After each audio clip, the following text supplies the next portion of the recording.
Let's see what Perrier's got to say about that. British Public Relations Specialist, former Director of Communications in Downing Street. Casey, very good morning to you.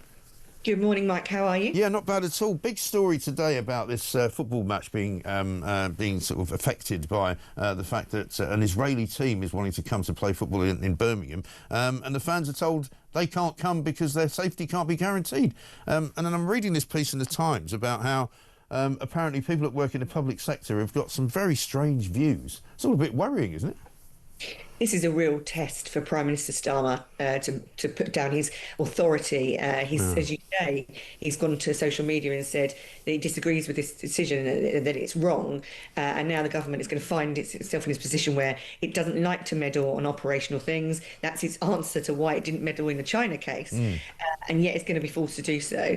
Really, you cannot have a scenario where people aren't welcome in Britain because there is some kind of divide. There is too much danger. Their safety cannot be guaranteed. That can't be allowed to happen.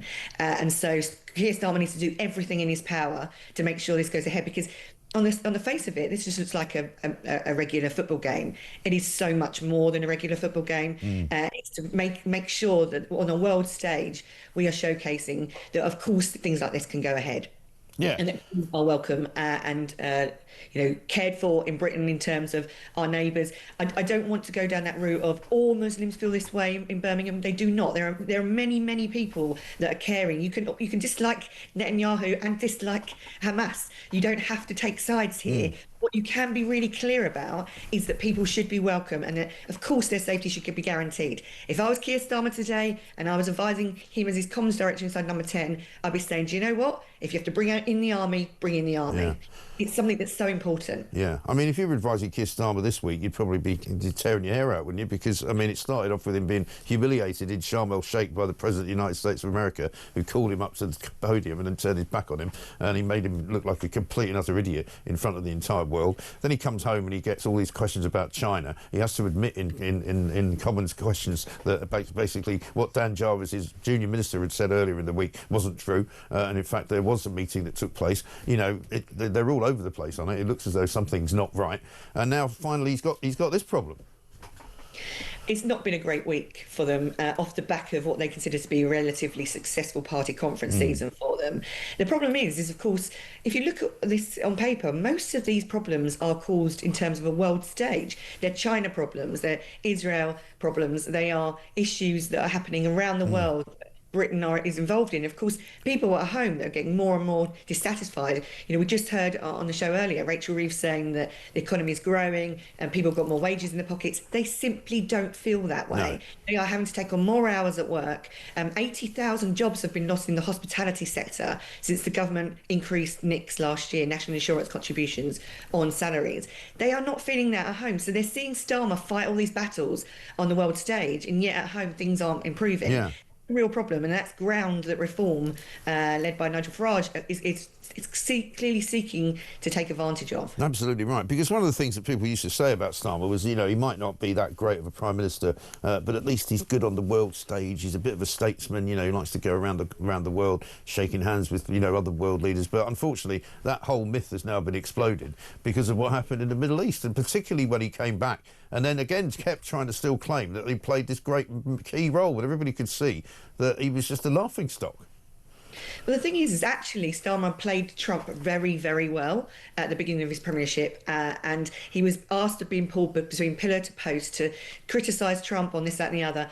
He worked Trump quite well and has got a good working relationship. But Trump is so incredibly unpredictable. When I worked at Number 10, often at 3 o'clock in the morning, I was dealing with tweets and statements from Trump, trying to deal with them, because one day he's your best friend and the next day he's basically saying behind the scenes that you're a weak leader. Right. It's incredibly hard to tread, and therefore you've got to be, you know, think of every angle, and you've got to war game every scenario. And on reflection, of course, it was unwise for Starmer to go on stage with Trump because he's unpredictable. And so you can't predict whether or not he's going to dismiss you or make you look silly, right, or whether or not he's going to make you look like the king of tomorrow. And so you're better off actually saying some of these things are not worth the risk. And having Labour politicians on the airwaves at the weekend saying that Starmer played a key role in securing this peace deal, well, you've got to back that up with evidence. And I'm not sure they have done that. No. Well, there wasn't any, and that doesn't especially declaring that, recognising the state of Palestine. Not sure that helped matters in the run-up, and I don't think that won Trump's, support even more so towards Britain. So I think that they're playing, a dangerous game, and actually maybe need to be a little bit more reserved on some of those things. But doesn't that reveal a bit of naivety on his part, though? If he's meant to be this sort of master statesman and master strategist, abroad, he's pretty much proved that that's not true.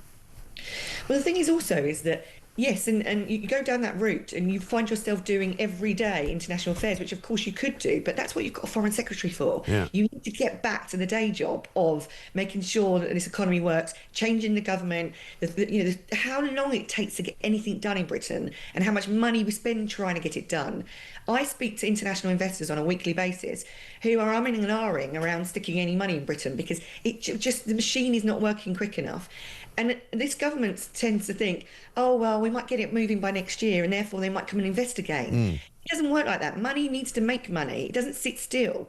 They vote with their feet. They go elsewhere. And if you look at the forthcoming budget, all we're being told is there's going to be, hits on the wealthy, that those that are aspirational, that maybe come from nothing, who, when they bought their assets, they already have paid the tax on those assets. So they've bought those with taxed money. Are going to be hit even harder.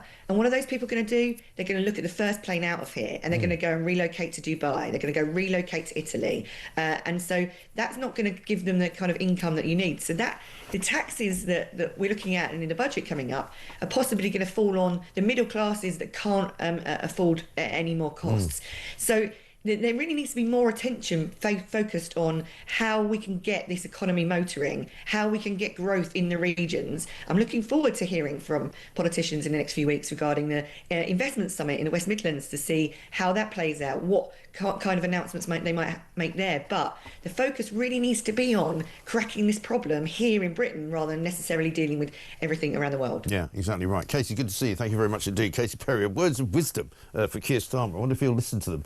He could have the show on, couldn't he? He could complain about more night times that I've called him a liar. She's, of course, British Public Relations Specialist and knows a thing or two about running Downing Street because she was Director of Communications there under Theresa May.